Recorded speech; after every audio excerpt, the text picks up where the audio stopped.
Hello everyone, here I am Anuradha Pandey and हमने Python की series में लास्ट वीडियो में अर्थमेटिकल ऑपरेटर के बारे में डिफाइन कर चुके थे। एंड अब हम इस वीडियो में assignment operator and logical operator के बारे में डिस्कस करेंगे। सो स्टार्ट करते हैं।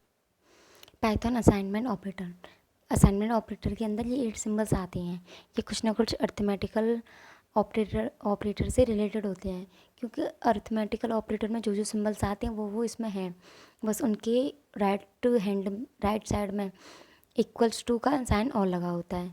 तो असाइनमेंट ऑपरेटर के अंदर आते हैं assign symbol, plus and assign, subtract and assign, multiply and assign, divide and assign, module and assign, exponentiation and assign, float divide and assign.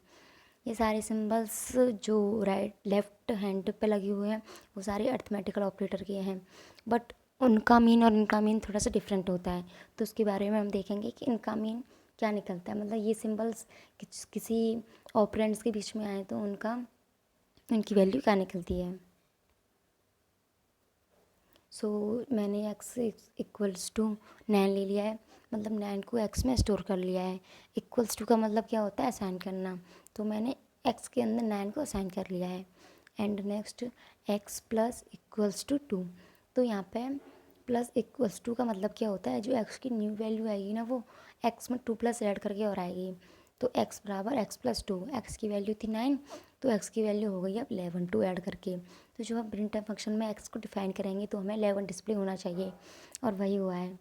And next operator x minus and assign equals to, sign and equals to एक ही बात होती है 2। तो इसका मतलब ये है, हम x की जो भी नई वैल्यू निकलेगी उसमें से 2 माइनस और हो जाएगा। तो जैसे हमारी लास्ट प्रिंट टू एफ में फंक्शन में 11 निकली थी x की वैल्यू, तो 11 में से 2 घटाएंगे तो 9 आएगी। तो जब हम प्रिंट एफ फंक्शन में x को डिफाइन करती हैं तो हमारी वैल्यू 9 ही आती है। एंड नेक्स्ट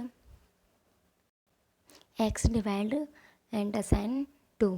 इसका मतलब जो x की नई वैल्यू आएगी ना उसमें 2 का डिवाइड और हो जाएगा, तो x equals to x divide by 2। तो x की हमारी लास्ट वैल्यू निकली थी 9, 9 में 2 का डिवाइड देंगे तो 4.5।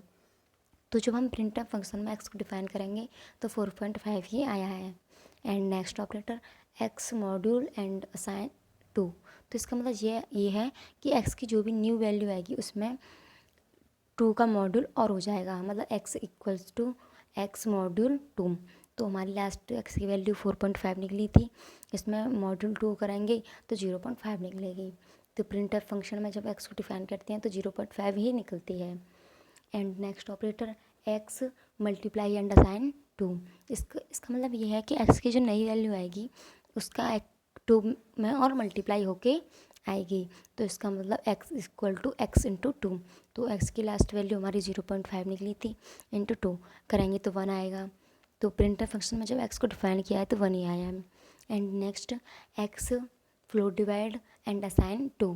इसका मतलब ये है कि x की जो भी नई वैल्यू आएगी उसमें x फ्लोट डिवाइड 2 आना चाहिए। तो जैसे x equals to x float divide 2। Float divide का मतलब क्या होता है, जो पीछे वाली मतलब वैल्यू है वो मतलब पावर में रहती है। तो x की वैल्यू हमारी 1 निकली थी, तो 1 की पावर 2, तो 1 ही आएगा। 1 की पावर तो कितनी भी हो, तो प्रिंट एफ फंक्शन में जब x को डिफाइन करेंगे तो 1 ही आया है। ऐसे ही जब हमने x float divide and assign 2 लिया है तो इसमें x की न्यू वैल्यू जो निकलेगी वो x equals to x float divide 2 निकलेगी। तो हमारे लिए x की वैल्यू लास्ट 1 निकली थी, 1 का 2 में डिवाइड देंगे तो 0 आएगा। तो जब हम प्रिंट एफ फंक्शन में x को डिफाइन करते हैं तो 0 ही आ रहा है। ये सारे ऑपरेटर्स असाइनमेंट ऑपरेटर के साथ आते हैं। एंड अब नेक्स्ट देखेंगे लॉजिकल ऑपरेटर को। Logical operator in Python, there are 3 logical operator in Python. और पाइथन के अंदर लॉजिकल ऑपरेटर 3 टाइप के होते हैं। एक तो एंड ऑपरेटर, और operator and not operator. And operator का मीन क्या होता है, एंड ऑपरेटर रिटर्न कराता है ट्रू। अगर दोनों ऑपरेंड्स की वैल्यू ट्रू होगी तो वो कराएगा return true, otherwise false.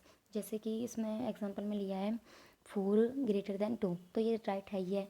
And 6 greater than 6, वो 3 ग्रेटर देन 6, तो ये फॉल्स हुआ, क्योंकि इसमें एक वैल्यू तो ट्रू है, एक वैल्यू फॉल्स है। अगर दोनों ट्रू होंगी तो एंड ऑपरेटर में वो ट्रू गिवन करेगा, अदरवाइज फॉल्स। ऐसे ही और ऑपरेटर में return true if either one or both of the operands is true, false otherwise. इसका मतलब ये है कि जैसे दोनों में से एक वैल्यू सही होनी चाहिए, या तो दोनों सही होनी चाहिए या एक होनी चाहिए। इसमें ये मैंडेटरी नहीं है कि दोनों ही वैल्यू ट्रू होनी चाहिए। अगर एक वैल्यू भी ट्रू है तो वो और ऑपरेटर ट्रू रिटर्न करेगा। ट्रू का मतलब होता है वन वैल्यू रिटर्न करना, एंड फॉल्स का मतलब होता है ज़ीरो वैल्यू रिटर्न करना। तो जैसे एग्जांपल में देखते हैं, 4 ग्रेटर देन 2, 4 तो बड़ा है ही है, एंड 3 ग्रेटर देन 6, 3 छोटा है, तो इसने रिटर्न कराया ट्रू क्योंकि इसमें एक वैल्यू हमारी सही। एंड नॉट ऑपरेटर के अंदर क्या होता है, अगर हमारी जो भी वैल्यू हैं वो दोनों फॉल्स हैं तो ये रिटर्न कराएगा ट्रू। अगर दोनों ट्रू हैं या कुछ भी है तो ये कराएगा फॉल्स, मतलब इसमें दोनों फॉल्स होनी चाहिए तो ये कराता है ट्रू। अगर वो वैल्यू ट्रू हुई तो ये रिटर्न कराता है फॉल्स। सो आगे देखते हैं हम। जैसे इसमें मैंने x की value 1 they the and y की वैल्यू 2 दे दी, तो सबसे पहले x ग्रेटर देन 2, तो यहाँ पे x की वैल्यू 1 है, 1 तो छोटा है, एंड y ग्रेटर देन 1, ये राइट है हमारा क्योंकि y की वैल्यू 2 है, तो इसमें एक ट्रू है एक फॉल्स है, तो हमने यहाँ में एंड ऑपरेटर लगाया है, तो ये रिटर्न कराएगा फॉल्स क्योंकि इसमें से एक वैल्यू सही है एक वैल्यू गलत है, और एंड ऑपरेटर के लिए दोनों वैल्यू सही होनी चाहिए।